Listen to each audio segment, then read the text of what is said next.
Hello, it's me. I'm back. Hi. Well, it's been maybe 6 months, a little over. Yeah, a bit over. We're in August, right? I think last time I recorded anything, posted anything, it was December maybe. Yeah, it's been a while. I had to travel a lot this year. Been to a few concerts. It was fun. But I'm a person who really, really likes being home, so I'm finally able to stay here cozy and comfy. And because of that, I can start thinking about making videos again. Because hauling over video equipment is not a lot of fun. When I travel, I work out of my iPad, so yeah. I suppose maybe you can do something on the iPad, but I need my setup. I like my setup. So another thing that I'm still playing around with. I kind of developed a format last year, the way I like making my videos, but there were a few things that were still a bit convoluted. I started making videos without voiceovers. Then I did start recording voiceovers, but I would record them on my boyfriend's studio upstairs. He has a home studio, and while at first I was like, wow, how nice! I'm recording narration in a studio. Wow. It's convoluted. I work on my computer in my own studio downstairs. Then I need to make a script.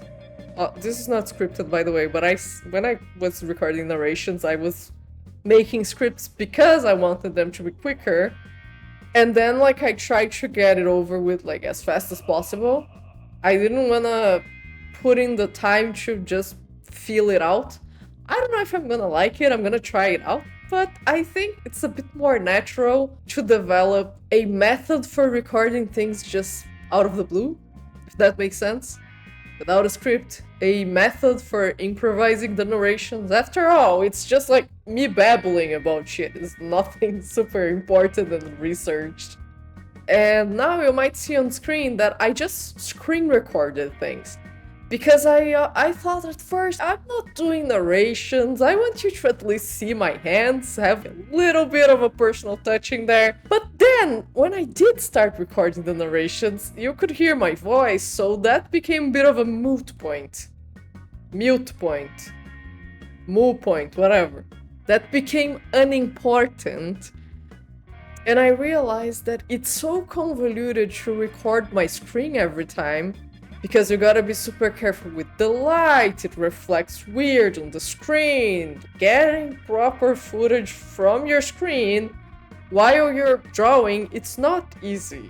And I also don't like feeling recorded while I work all the time. It makes me feel I'm a little bit camera shy, I'll say. Even if I wasn't, there is something hovering over my shoulder. It's a bit uncomfortable. So on a painting like this that takes about 10 hours or something, I don't wanna put up something because you already have that resistance of, oh, I need to spend time painting. Even if it is pleasurable sometimes. Oh, I need to spend this time painting and finishing this, but I have to set up my lights and set up my tripod and this and that, and be careful with my camera not running out of batteries and storage space and yada yada yada yada. It's a lot to take care of, it's annoying, and then I stopped doing it because, you have too many annoying things in your way, you stop doing something. Natural. So the solution to that is you make things as simple as possible. What did I do here? Well, I recorded the screen, which that I can handle. I can handle pressing one button before working. Sometimes I can't, I'll be honest with you. I'm a bit lazy like that. But you just gotta develop the habit, not too hard. The other stuff, I was trying to develop the habit, but I don't know, it was always annoying. I still plan to do some videos where I will record things, but I think those should be things where I'm drawing traditionally. I think it's more worth it. Maybe if I draw on my iPad, the iPad is not so bad with the reflections and everything. But that's been a lot of talking about nothing, right? I suppose that's what voiceovers are all about, right? Talking a lot about nothing. It's like a Seinfeld episode. Everything about nothing. So while I got that out of the way, essentially, recording annoying, trying to make recording less annoying because I want to make videos. That's all. Let's talk a little bit about the painting here. I started with a drawing that I made 2 years ago, I think. It was in my drawing challenge, the school's one. And I wanted to turn that into a painting. Because I do like starting some paintings with just that black, you know? You started black and white, you get the composition to where you want it to be in black and white, and then you put color over it. Then you sort of make sure that things are working for you before you get into painting. And the subject here is, well, things that I like. Something somewhat retro looking, pinups, zombies, skulls, profit. In fact, this is kind of why I've been wanting to make YouTube videos. I find it very difficult to find other artists who draw something that I'm very, very interested in. I'll be honest with you, most of YouTube art is made by people who either like anime or Disney, and I don't like any of those things, which makes me not be that excited about the art. And I would love to find more art channels that are more catered to the things that I like. I actually did find one the other day and I was extremely surprised. But when it comes to this sort of retro horror type thing, it's usually makeup channels that I find or people going to oddities conventions. Those are the videos that I like on that vibe. That and the very populated side of YouTube with scary stories, I'm always there. I really like listening to people narrate horror stories. But the art, the visual part, was missing for me. And I think that's a common story, right? You make something because you feel like there's a lack of it. So that's what I'm doing with these art videos. I'm making art that I kind of wanted to see. And because I wanted to see, I'm assuming there might be maybe some 2 other people out there who also like it. Hello, if you're one of those 2 people. Welcome! And this painting was sitting on my files for maybe...